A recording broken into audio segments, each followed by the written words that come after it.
मोदी पहुंचे हैं और ही डॉम स्टेडियम की तस्वीरें हैं जहां पर इंडियन डायस्पोरा आप देख सकते हैं। आपको बता दें कि कोविड के बाद ये सबसे बड़ा डायस्पोरा होगा। लगभग 7,000 भारतीयों को प्रधानमंत्री नरेंद्र मोदी संबोधित करेंगे। खुशी और उत्साह का आलम चरम पर है। 12 राष्ट्राध्यक्षों वर्ल्ड लीडर से मुलाकात करेंगे, साथ साथ 15 प्रोग्राम्स में हिस्सा भी लेंगे। आपको याद होगा पिछले ही महीने 2 मई को जो प्रधानमंत्री नरेंद्र मोदी अपने यूरोप दौरे पर गए थे तो पहला विजिट उनका जर्मनी में बर्लिन का था और आज एक बार फिर से जर्मनी म्यूनिख पहुंचे हैं। और आपको बता दें ये दौरा इसलिए भी खास है क्योंकि जर्मन चांसलर ओलाफ सोल्ज ने उन्हें खास इन्विटेशन दिया है, जबकि भारत G7 का मेंबर नहीं है। देख सकते हैं प्रधानमंत्री नरेंद्र मोदी पहुंच चुके हैं। हम स्टेडियम में मौजूद हैं और ये सीधी तस्वीर हम आपको दिखा रहे हैं। देखिए स्टेडियम का चक्कर लेते हुए प्रधानमंत्री नरेंद्र मोदी, गजब का माहौल, गजब का उत्साह, सबका अभिवादन स्वीकार करते हुए प्रधानमंत्री। आप लोगों का क्रेज देखिए जो भारतीय यहाँ पर मौजूद है। ये लाइव तस्वीर, हम स्टेडियम में ही मौजूद है, हमारे बिल्कुल ठीक सामने प्रधानमंत्री नरेंद्र मोदी। ये देखिए बड़ी संख्या में लोग वहां पर है, लोगों का अभिवादन स्वीकार करते हुए पूरे स्टेडियम का ये चक्कर प्रधानमंत्री लेते हुए। अभी अभी प्रधानमंत्री यहाँ पर आए हैं, 6:30 बजे का भारतीय समय अनुसार जो है वो समय था। 15 मिनट बाद प्रधानमंत्री यहाँ पर पहुंचे हैं और देखिए तस्वीर आप देख रहे हैं।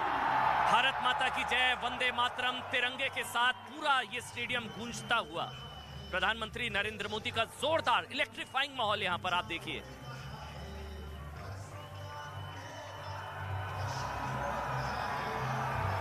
और अब प्रधानमंत्री नरेंद्र मोदी मंच की तरफ बढ़ते हुए,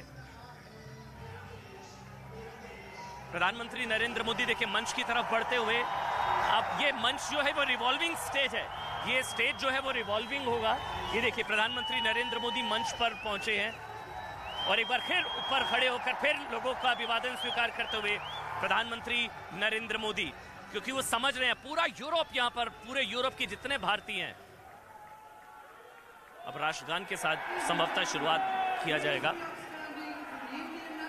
राष्ट्रगान। Ladies and gentlemen, please be upstanding for the Indian national anthem.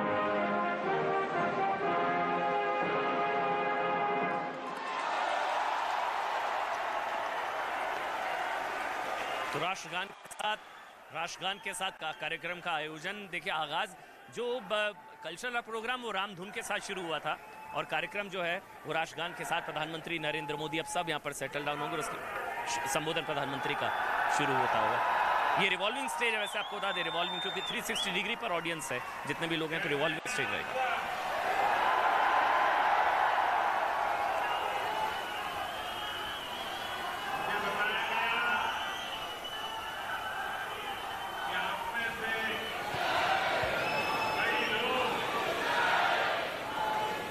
नमस्कार।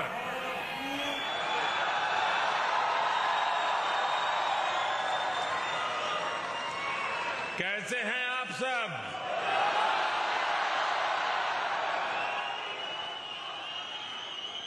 मुझे बताया गया कि आप में से कई लोग आज बहुत दूर दूर से लंबा सफर तय करके यहां आए हुए हैं। मैं आप सभी में भारत की संस्कृति, एकता और बंधुत्व के भाव का दर्शन कर रहा हूं।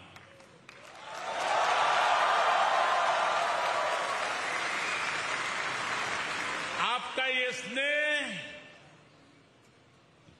मैं कभी भूल नहीं सकूंगा।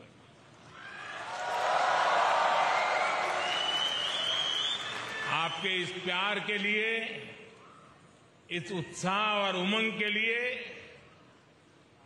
मुझे पूरा विश्वास है जो लोग हिंदुस्तान में इन खबरों को देखते होंगे उनका भी सीना गर्व से भर गया होगा।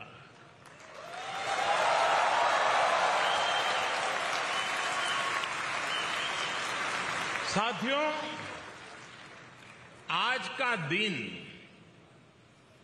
एक और वजह से भी जाना जाता है। आज 26 जून है। जो डेमोक्रेसी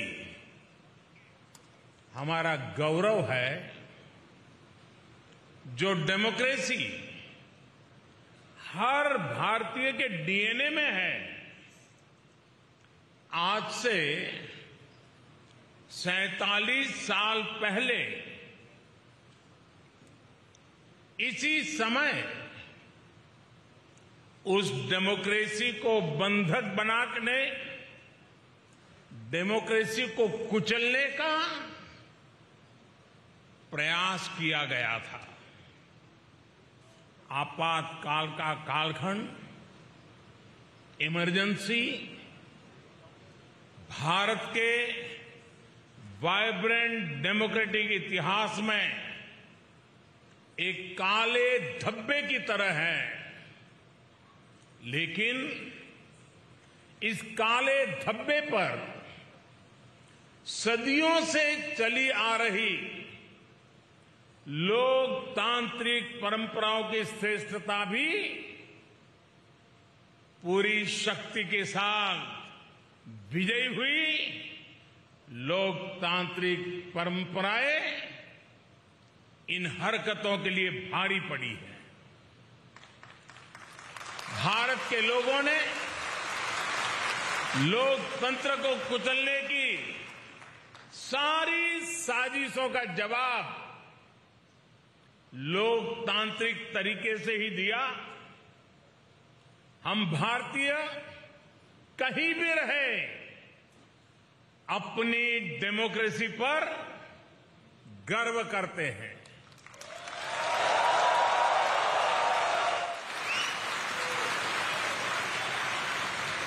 और हिंदुस्तानी गर्व से कह सकता है कि भारत मदर ऑफ डेमोक्रेसी है।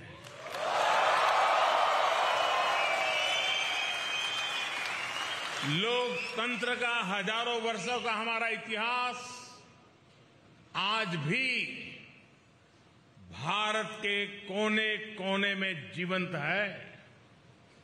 इतनी सारी भाषाएं, इतनी सारी बोलियां, इतने अलग अलग तरह के रहन सहन के साथ भारत की डेमोक्रेसी वाइब्रेंट है।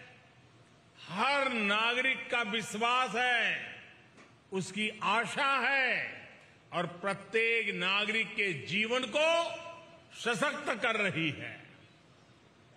भारत ने दिखाया है कि इतने विशाल और इतनी विविधता भरे देश में डेमोक्रेसी कितने बेहतर तरीके से डिलीवर कर रही है।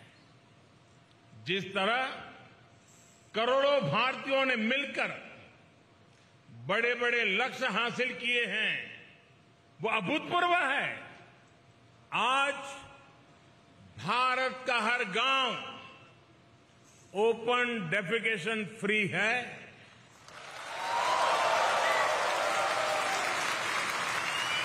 आज भारत के हर गांव तक बिजली पहुंच चुकी है। आज भारत का लगभग हर गांव सड़क मार्ग से जुड़ चुका है। आज भारत के 99% से ज्यादा लोगों के पास क्लीन कुकिंग के लिए गैस कनेक्शन है।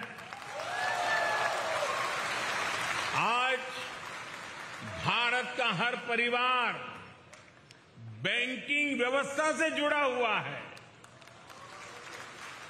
आज भारत के हर गरीब को 5 लाख रुपए मुफ्त इलाज की सुविधा उपलब्ध है। कोरोना के इस समय में भारत पिछले 2 साल से 80 करोड़ गरीबों को मुफ्त अनाज सुनिश्चित कर रहा है।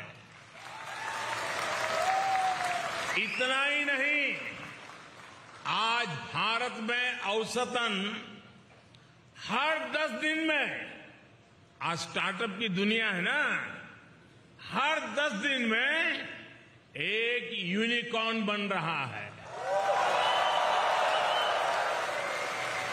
आज भारत में हर महीने एवरेज औसतन 5000 पेटेंट फाइल होते हैं। आज भारत हर महीने एवरेज औसतन 500 से अधिक आधुनिक रेलवे कोच बना रहा है। आज भारत हर महीने एवरेज औसतन 18 लाख घरों को पाइप वाटर सप्लाई से जोड़ रहा है, नल से जल। भारतीयों के संकल्पों की ये सिद्धियों की लिस्ट बहुत लंबी है। मैं अगर बोलता जाऊंगा तो आपके डिनर का टाइम हो जाएगा।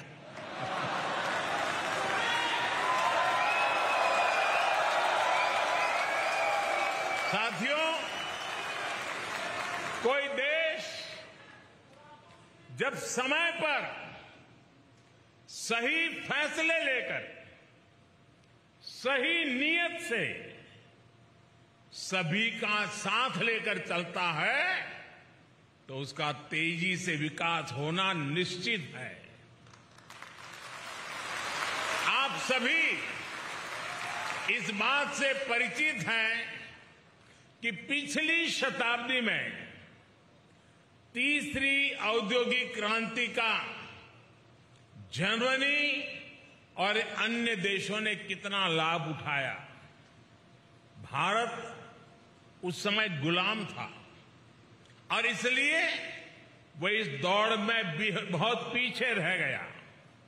लेकिन आज 21वीं सदी का भारत चौथी औद्योगिक क्रांति में इंडस्ट्री 4.0 में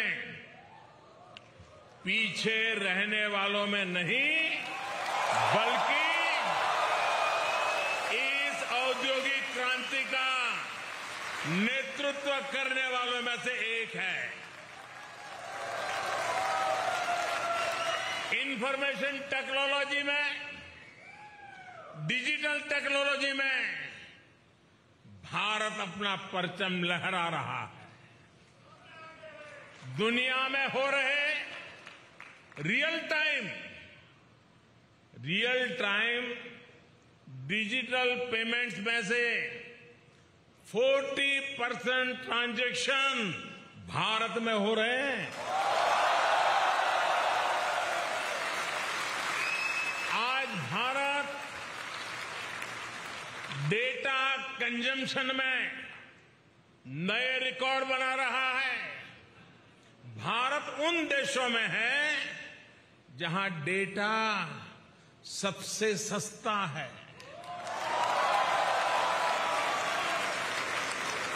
21वीं सदी के नए भारत में लोग जितनी तेजी से नई टेक्नोलॉजी अपना रहे हैं वो किसी को भी हैरान कर सकती है।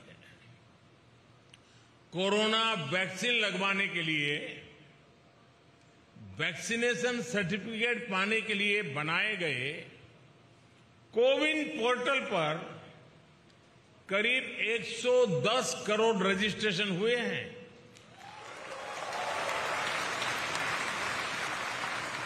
कोरोना संक्रमण की ट्रैकिंग के लिए बनाए गए एक विशेष ऐप आरोग्य सेतु से आज करीब 22 करोड़ भारतीय जुड़े हुए हैं।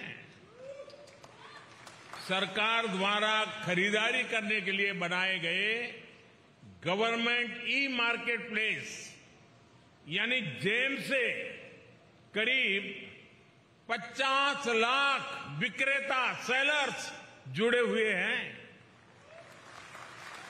आज 12 से 15 लाख भारतीय ट्रेन से आने जाने के लिए हर रोज 12 से 15 लाख टिकट ऑनलाइन बुक करा रहे हैं। आज भारत में ड्रोन टेक्नोलॉजी का जिस तरह इस्तेमाल हो रहा है वो अभूतपूर्व है। आप जानकर के हैरान रह जाएंगे कि अब देश के अनेक क्षेत्रों में ड्रोन से फर्टिलाइजर को छिड़काव होने लगा है। भारत में सरकार ने एक योजना शुरू की है, स्वामित्व योजना।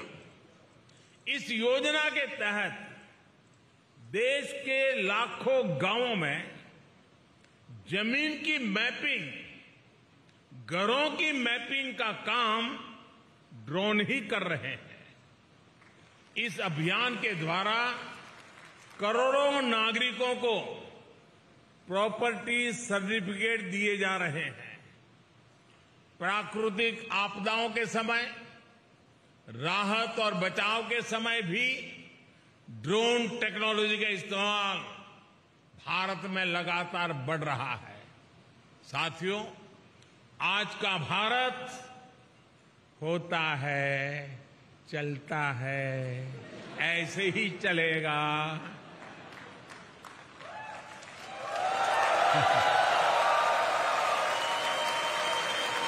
उस मानसिकता से बाहर निकल चुका है दोस्तों।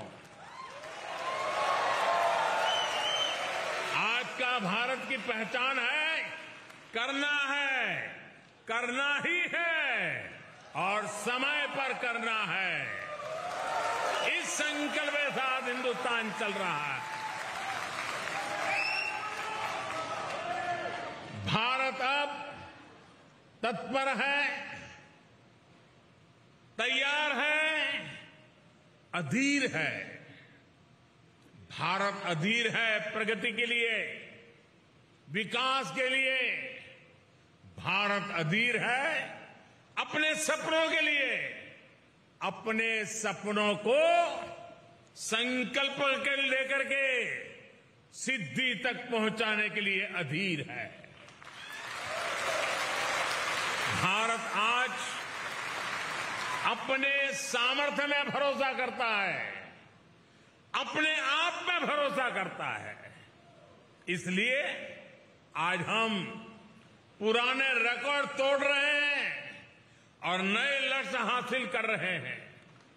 आप किसी भी क्षेत्र में देखिए, मैं एक उदाहरण देता हूं आपको। भारत ने 2016 में तय किया था कि 2030 तक हमारी कुल बिजली उत्पादन क्षमता का 40% नॉन फॉसिल फ्यूल से होगा।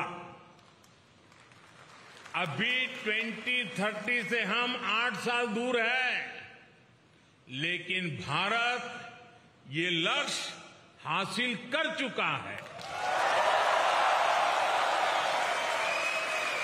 हमने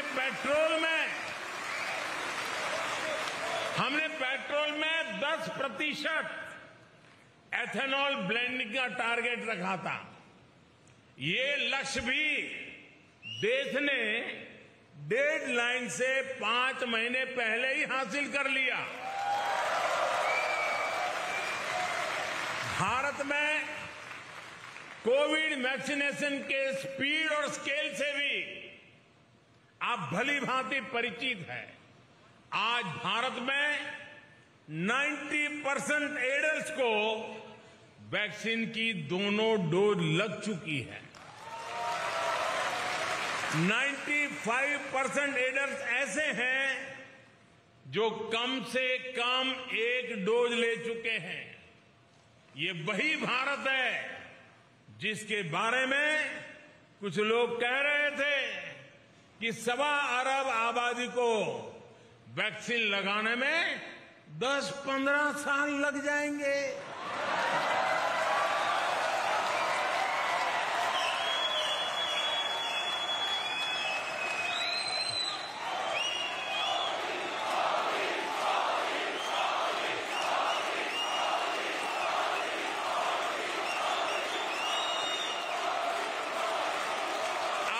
जब मैं आपसे बात कर रहा हूं तो भारत में वैक्सीन डोज का आंकड़ा 196 करोड़ यानी 1.96 बिलियन को पार कर चुका है। मेड इन इंडिया वैक्सीन ने भारत के साथ ही दुनिया के करोड़ों लोगों की कोरोना से जान बचाई है। साथियों, मुझे याद है कि साल 2015 में जब मैं जर्मनी आया था तो स्टार्टअप इंडिया अभियान एक आइडिया के स्तर पर था, शब्द कान पे पड़ते थे। तब स्टार्टअप वर्ल्ड में भारत का कोई नाम निशान नहीं था, कोई जानता ही नहीं था।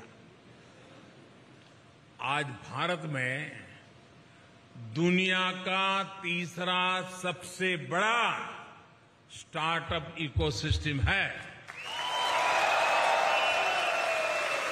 एक समय था जब भारत साधारण से साधारण स्मार्टफोन भी बाहर से मंगाता था।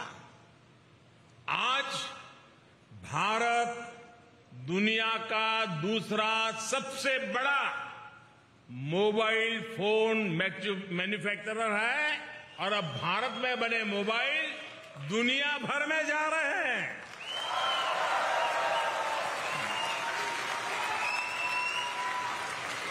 सात आठ साल पहले जब मैं आप जैसे साथियों से चर्चा करता था तो हमारी बायोटेक इकोनॉमी $10 बिलियन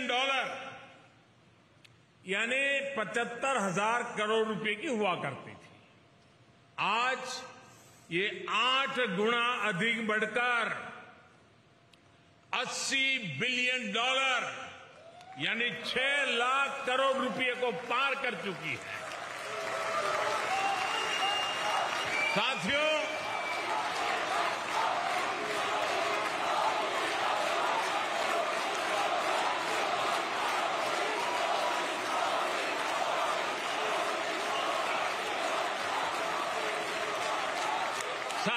मुश्किल से मुश्किल हालातों में भी भारत के लोगों का हौसला ही हमारी सबसे बड़ी ताकत है।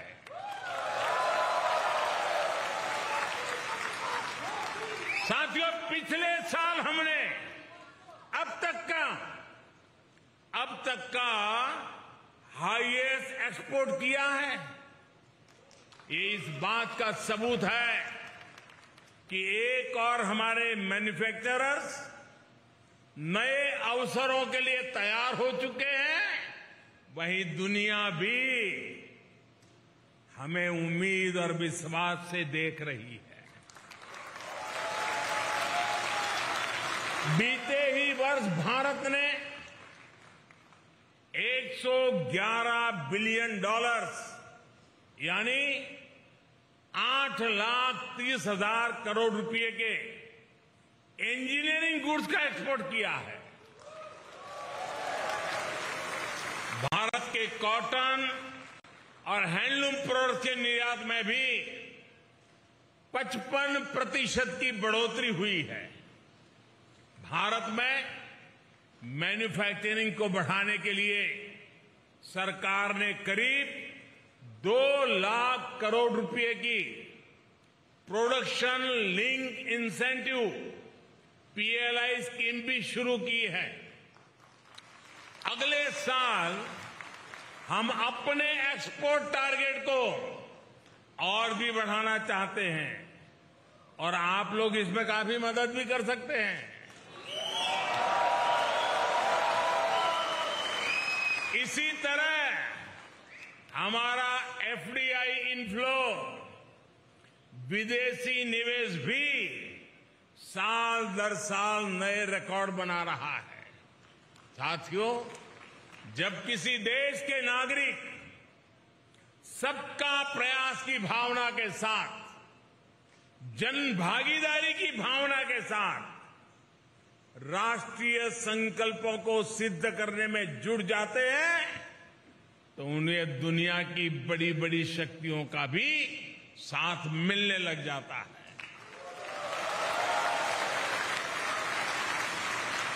आज हम देख रहे हैं कि किस तरह दुनिया की बड़ी शक्तियां भारत के साथ कंधे से कंधा मिलाकर चलना चाहती है। अपने देशवासियों की संकल्प शक्ति से आज भारत प्रगति के पथ पर निरंतर आगे बढ़ रहा है। हमारे लोगों के संकल्पों से, उनकी भागीदारी से भारत के प्रयास आज जन आंदोलन बन रहे हैं। यही जो मुझे देश के भविष्य के लिए आश्वस्त करता है, भरोसा देता है। उदाहरण के तौर पर दुनिया में ऑर्गेनिक फार्मिंग जैसे शब्द चर्चा का विषय बने हुए हैं, लेकिन भारत के किसान खुद आगे आकर इसे जमीन पर उतार रहे हैं। इसी तरह क्लाइमेट चेंज आज ये भारत में केवल सरकारी पॉलिसीज का मुद्दा नहीं है। भारत का युवा ईवी और ऐसी ही दूसरी प्रो क्लाइमेट टेक्नोलॉजी में इन्वेस्ट कर रहा है। सस्टेनेबल क्लाइमेट प्रैक्टिसेस आज भारत के सामान्य से सामान्य मानवी के जीवन का हिस्सा बन रही है। 2014 तक भारत में खुले में शौच एक बड़ी समस्या थी, लेकिन हमने देश में 10 करोड़ से ज्यादा शौचालय बनवाए। आज स्वच्छता भारत में एक जीवन शैली बन रही है। भारत के लोग, भारत के युवा देश को स्वच्छ रखना अपना कर्तव्य समझ रहे हैं। आज भारत के लोगों को भरोसा है कि उनका पैसा ईमानदारी से देश के लिए लग रहा है, भ्रष्टाचार की भेंट नहीं चढ़ रहा है। और इसलिए देश में टैक्स कंप्लायंस तेजी से बढ़ रही है।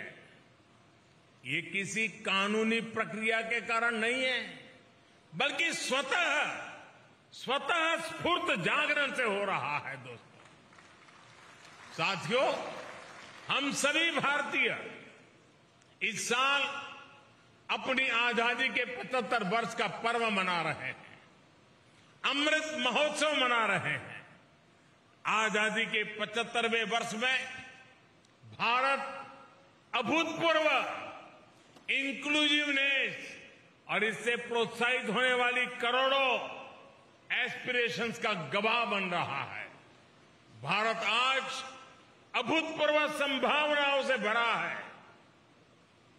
भारत एक मजबूत सरकार के नेतृत्व में, एक स्थिर सरकार के नेतृत्व में, एक निर्णायक सरकार के नेतृत्व में नए सपने भी देख रहा है, नए संकल्प भी ले रहा है और संकल्पों को सिद्धि में परिवर्तित करने के लिए जी जान से जुटा हुआ भी है। हमारी पॉलिसी स्पष्ट है और रिफॉर्म्स के लिए भरपूर कमिटमेंट है। 5 साल बाद हमें कहां पहुंचना है ये भी तय है और आने वाले 25 साल के लिए जब देश आजादी की शताब्दी मनाएगा, 25 साल के बाद हमें कहां पहुंचना है, 25 साल के लिए आत्मनिर्भरता का रोड मैप भी तैयार है। साथियों, वो दिन चले गए। साथियों, वो दिन चले गए जब दुनिया में कुछ होता था तो हम रोना रोते थे। भारत आज वैश्विक चुनौतियों का रोना रोने वाला देश नहीं है, बल्कि भारत आज आगे बढ़कर इन चुनौतियों का समाधान दे रहा है। Coalition for disaster resilience fund CDRI के माध्यम से हम पूरी दुनिया को आपदाओं से लड़ने में सक्षम बनाना चाहते हैं। आज हम इंटरनेशनल सोलर अलायंस के जरिए दुनिया भर के देशों को एक मंच पर ला रहे हैं ताकि सस्ती और एनवायरमेंट फ्रेंडली एनर्जी का लाभ दुनिया को दे सके। वन सन, वन वर्ल्ड, वन ग्रिड, ये सपना हमने दुनिया के सामने रखा है। इसके लाभ भारत ने बीते 8 वर्ष में खुद अनुभव भी किए हैं। भारत में सोलर पावर की रिकॉर्ड कैपेसिटी तो बिल्ड हुई है, ये ₹2-2.5 प्रति यूनिट के हिसाब से उपलब्ध है। ग्रीन हाइड्रोजन को लेकर भी जिस स्केल पर भारत काम कर रहा है, जर्मनी जैसे मित्र देशों के साथ साझेदारी कर रहा है, तो उसमें भी मानवता का ही हित है। भारत में WHO centre for traditional medicine स्थापित होने से भारत दुनिया की प्राचीन चिकित्सा पद्धतियों का ग्लोबल सेंटर भी बन रहा है। साथियों, योग की ताकत क्या है ये तो आप भली भांति जानते हैं। पूरी दुनिया को नाक पकड़वा दिया है। साथियों, आने वाली पीढ़ियों के लिए आज का नया भारत नई विरासत बनाने पर काम कर रहा है। नई विरासत बनाने के इस अभियान की सबसे बड़ी ताकत है हमारे नौजवान है, हमारा यूथ है। भारत के युवाओं को सशक्त करने के लिए 21वीं सदी की पहली एजुकेशन पॉलिसी लेकर हम आए हैं। पहली बार भारत में मातृभाषा में डॉक्टरी और इंजीनियरिंग की पढ़ाई तक का विकल्प दिया जा रहा है।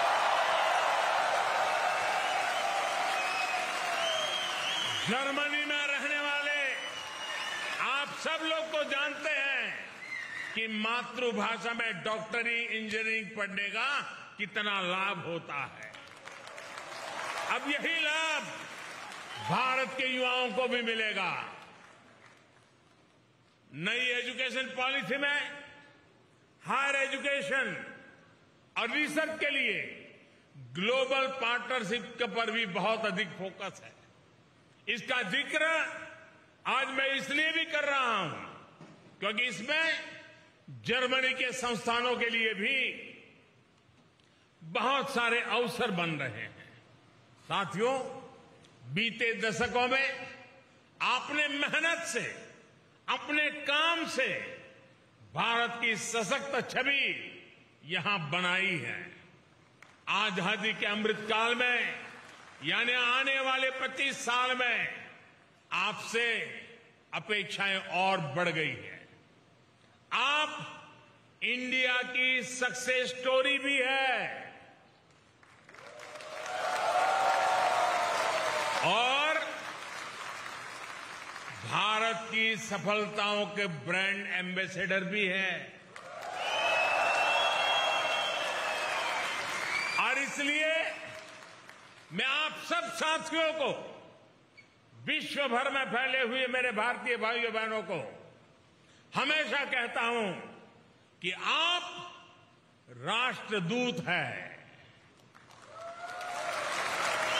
सरकारी व्यवस्था में एक दो राजदूत होते हैं, मेरे तो करोड़ों राष्ट्रदूत हैं जो मेरे देश को आगे बढ़ाएंगे।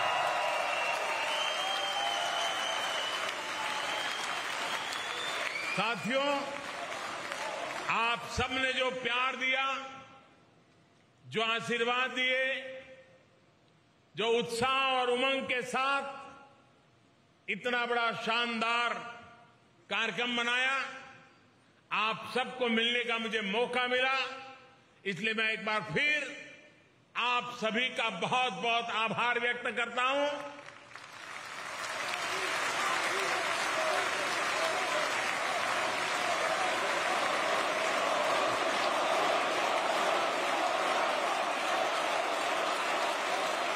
आप सब स्वस्थ रहिए, खुशखुशाल रहिए। भारत माता की, भारत माता की, भारत माता की। बहुत बहुत धन्यवाद। और जर्मनी म्यूनिख से सीधे प्रधानमंत्री नरेंद्र मोदी का ये संबोधन आप सुन रहे थे और वहां पर एक कार्यक्रम आयोजित किया गया है। भव्य स्वागत वहां पीएम मोदी का हुआ है। तस्वीरें आपने देखी, कितने उत्साह से पूरा जो ऑडिटोरियम है इस वक्त भरा हुआ है। तमाम भारतीय प्रवासी वहां पर मौजूद हैं और भव्य स्वागत इससे पहले इनका हुआ। प्रधानमंत्री नरेंद्र मोदी के आगमन पर नारे भी लगाए गए और देखिए इस वक्त तस्वीरें सीधे अभिवादन स्वीकार करते हुए जो इंडियन डायस्पोरा वहां पर मौजूद है उसका अभिवादन स्वीकार करते हुए पीएम मोदी अब इस ऑडिटोरियम में आगे बढ़ रहे हैं। और इससे पहले आपने संबोधन देखा उनका, कई बातों का उन्होंने जिक्र किया, भारतीय लोकतंत्र का उन्होंने जिक्र किया, किस तरीके से लगातार हमारा लोकतंत्र और ज्यादा मजबूत होता जा रहा है और उसमें अहम भूमिका जो भारतीय प्रवासी हैं वो भी निभा रहे हैं। और ये देखिए यहाँ पर तस्वीरें, कितना उत्साह है। तमाम जो लोग दूर दूर से यहाँ जर्मनी आज पहुंचे हुए हैं और इस साल दूसरा दौरा है पीएम मोदी का ये जर्मनी का।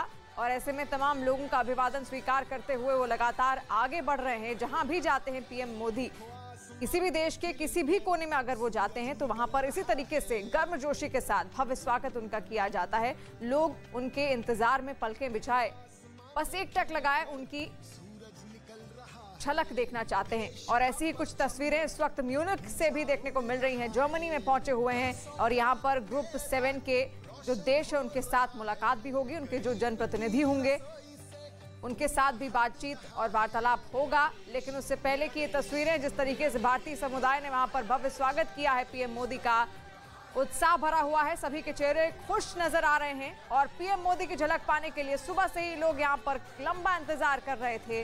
और इस वक्त आप तस्वीरें देखिए, जब प्रवेश किया था इस ऑडिटोरियम के भीतर तब भी हमने वो नजारा आपको दिखाया था। उस वक्त भी गर्मजोशी के साथ यहाँ पर स्वागत किया गया पीएम मोदी का।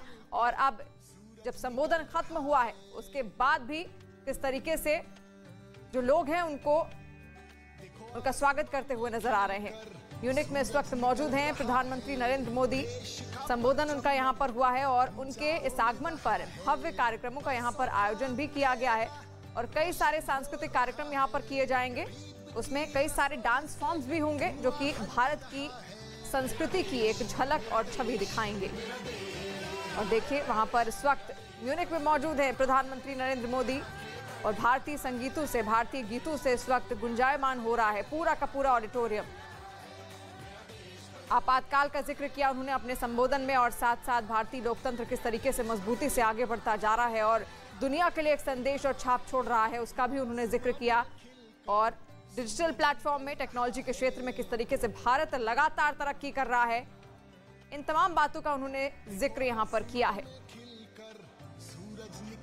और इससे पहले भी जब जर्मनी गए थे प्रधानमंत्री नरेंद्र मोदी, अगर आपको याद होगा, तो उस वक्त भी ऐसे ही भव्य स्वागत किया गया था वहां पर। और इस वक्त जब म्यूनिख में आज पहुंचे हैं तो भी देखिए किस तरीके से दूर दूर से लोग यहाँ पर पहुंचे, ना केवल जर्मनी से बल्कि ये भारतीय समुदाय के लोग हैं, इंडियन डायस्पोरा वहां पर जो मौजूद है, दूर दूर से अलग अलग देशों से भी यहाँ पर लोग पहुंचे हुए हैं ताकि प्रधानमंत्री नरेंद्र मोदी की एक झलक उनको देखने को मिल जाए।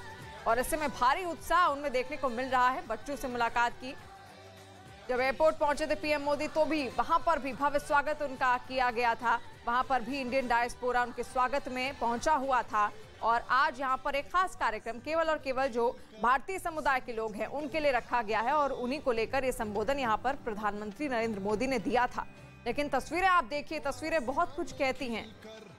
और ये सुंदर तस्वीरें जर्मनी म्यूनिख से आप देख रहे हैं, जहां पर देखिए किस तरीके का उत्साह देखने को मिल रहा है प्रधानमंत्री नरेंद्र मोदी के आगमन के इस अवसर पर। और हाथ हिलाते हुए सभी का अभिनंदन स्वीकार करते हुए प्रधानमंत्री नरेंद्र मोदी जहां भी जाते हैं इसी तरीके की झलकें देखने को मिलती हैं। और यहां पर भी देखिए किस तरीके से कोई हाथ जोड़कर उनको नमस्कार की मुद्रा में उनका अभिवादन कर रहा है, तो कोई हाथ मिलाने की कोशिश पीएम मोदी से कर रहा है। और पीएम मोदी भी किसी को निराश नहीं करते हैं। आप भी देखिए किस तरीके से हाथ हिलाकर वो भी सबका अभिवादन स्वीकार कर रहे हैं। और लगातार हम ये तस्वीरें आपको दिखाएंगे। यहाँ पर सांस्कृतिक कार्यक्रम का भी आयोजन होगा। देखो आसमान में खिलकर सूरज निकल रहा है। आज का दिन एक और वजह से भी जाना जाता है। आज 26 जून है। जो डेमोक्रेसी हमारा गौरव है, जो डेमोक्रेसी हर भारतीय के डीएनए में है, आज से 47 साल पहले इसी समय उस डेमोक्रेसी को बंधक बनाने, डेमोक्रेसी को कुचलने का प्रयास किया गया था। आपातकाल का कालखंड, इमरजेंसी, भारत के वाइब्रेंट डेमोक्रेटिक इतिहास में एक